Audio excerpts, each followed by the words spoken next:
Are you building a mock right now, and you've got no frickin' idea what to do for the torso design of the Bionicle you're making? You got the limbs, you got the head, you got the legs. What are you gonna do for that middle bit? Well, in this episode of the Bionicle Inspiration series, we're gonna look at 6 Bionicle mocks with some clever or cool torso designs, and we'll see if it can give you some ideas and get you building. The first mock we have today is a mock called Ataka The Creator that was built by Socket and Ball Torture. How good does this torso look when it's covered up with cloth pieces? You know, I kind of see these cloth pieces as looking like some kind of blacksmith tunic, or I don't know, maybe it's just some sort of cool fashion that they wear, whatever. Regardless of what it's meant to be, it looks really unique and it looks really cool. Now, if you're curious, these specific cloth pieces, they came on an Angry Birds Lego set. Sometimes I forget that Lego made Angry Birds sets, hey. I think I kind of just dismissed them because I was never really a big fan of how the builds themselves looked and how the pieces weren't really that exciting. Although, hey, I take that back because these cloth pieces, they're really cool. Anyway, yeah, Ataka. He's holding a nice disc and a really well-designed hammer, which I think are really fun accessories, especially for this character. And how good do those trans dark blue highlights look? I think they complement the gold very, very well. And I mean,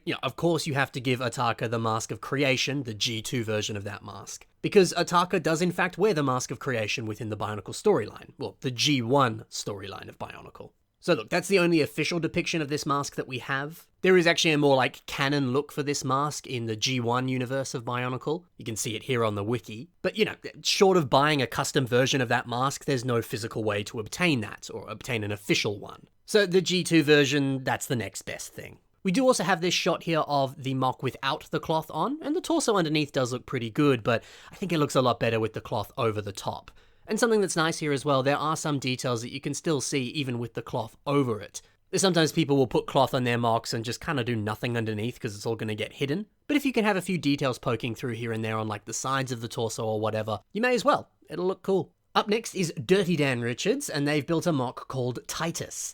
Yeah, this torso design's really good. It's taking the old gold Vizirac body piece, the one that came on this lovely System Bionicle playset, and it's embedding it into the torso. Then beside it we have some of these old gold Borok weapons, and then below we have a Takanuva torso piece. And dude, how good does that look? Such a lovely combination of pieces to really craft that torso design. And I think it looks even better because there's so many other Vizirac body pieces all over this mock. It's really fun to see all the ways they've packed those in, and there's so many different creative ways of using it. Nice bit of unity with all of them there together.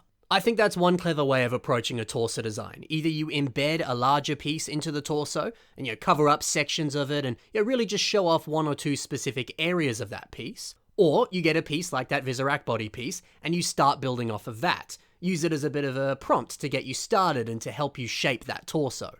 Or maybe take pieces that you've used elsewhere and find a way to include that on the torso as well. Again, so that things look more unified. So yep, 3 different methods there that could help you if you're struggling with building a torso design. Hopefully one of those helps you. Now, other parts of this mock that I love include the large cannon on the side of the arm. I mean, it just looks really cool, doesn't it? This mask is also fantastic. It's a custom mask, but it does look very similar to Takanuva's mask. But there are some subtle differences. Yeah, the style, the line work of that, it looks so dynamic, and it really does make this character look incredible. Now for Mutran by BIONICLES. So this is a pretty different take on the character of Mutran. After all, they look a little something like this in the official set. But as different as this mock looks, a really out there revamp, it can be a nice breath of fresh air sometimes, so I'm all for something like this. Now, in the Bionicle storyline, Mutran is a bit of an unethical scientist, so I like the idea that they've started to maybe experiment on themselves, and it's changed how they look pretty substantially. Like these trans bright green pieces, these like macaroni parts that are there on the body and kind of around the neck as well. I like the idea that that could actually be his body. Maybe he's experimented on himself so much that he looks like Goop from Ben 10, and now he wears this interesting black suit to contain his liquid body. But some of that green sludge is still visible from the outside of the suit. Well, maybe. That's just how I interpret this mock. I think it's a cool idea. Might not be the intention, but it's interesting. So these trans bright green macaroni pieces, they are wonderful parts that come on this Dreams set here. It's your boy Z-Blob. And they really do make for a really funky and strange torso design. They also match up quite well with the thinner upper arm design and the thinner lower leg design too. This is great. Now for a strange one. This is Red Star Zombie Nocturn, and this is built by GZB Mox. I mean, heck, the idea of making a zombified version of pretty much any character from the Bionicle storyline, that's so fun. Creepy and gross, but fun. I mean, look at those eyes. One of them's bulging out a bit, the other one looks kind of normal. It's creepy. But this torso design, well, it has to be my favorite part of this mock. A bunch of wires sticking out so it looks like zombie guts just spilling out of the torso. Look, it's gross, but it totally sells the idea that this dude is a zombie. And I guess you could say it's not really guts either, it's more like wires, since he's more of a robot than he is an organic being, or a bit of a mix.